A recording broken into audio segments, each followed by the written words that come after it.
জাফরাবাদে night mini cricket tournament অনুষ্ঠিত। Staff reporter সজীব আহমেদের পাঠানো ভিডিও চিত্রে দেখুন বিস্তারিত। কিশোরগঞ্জ জেলার করিমগঞ্জ উপজেলার জাফরাবাদ জনসেবা সংগঠনের উদ্যোগে মহান মাতৃভাষা দিবস উপলক্ষে 2 দিন ব্যাপী নাইট মিনি ক্রিকেট টুর্নামেন্ট 2025 সম্পন্ন হয়েছে। নাইট মিনি ক্রিকেট টুর্নামেন্টের ফাইনাল ম্যাচে প্রধান অতিথি হিসেবে উপস্থিত ছিলেন জনাব অ্যাডভোকেট জাহাঙ্গীর আলম মোল্লা, সহসভাপতি কিশোরগঞ্জ জেলা বিএনপি। উদ্বোধক হিসেবে ছিলেন জনাব আশরাফ হোসেন পাভেল, সভাপতি করিমগঞ্জ পৌর বিএনপি। প্রধান বক্তা হিসেবে উপস্থিত ছিলেন জনাব অ্যাডভোকেট শফিউজ্জামান শফি, সাবেক সাধারণ সম্পাদক করিমগঞ্জ।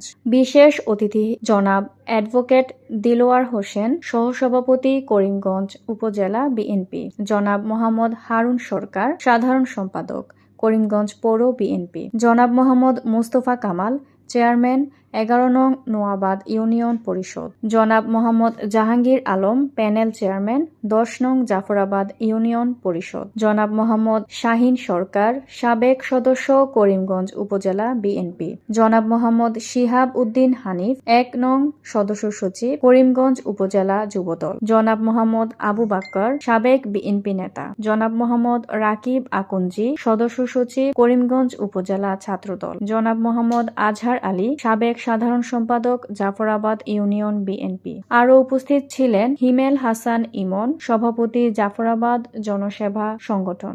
জাফরাবাদ জনসেবা সংগঠন এতে অংশগ্রহণ করেন 4টি দল চেতনায় 24, দুর্দান্ত কিংস, জাফরাবাদ ওরিয়স এবং চাচা হেনা কোথায় দলগুলো। ফাইনালে জাফরাবাদ ওরিয়সকে 60 রানে হারিয়ে চ্যাম্পিয়ন হয় Durdanto Kings. Man of the match Rakib Ahmed, man of the tournament হয় Siam Ahmed, man of the captain Sarwar Hossain Mahfuz. Mahjabin Sadia, news desk, daily news Bangla 24।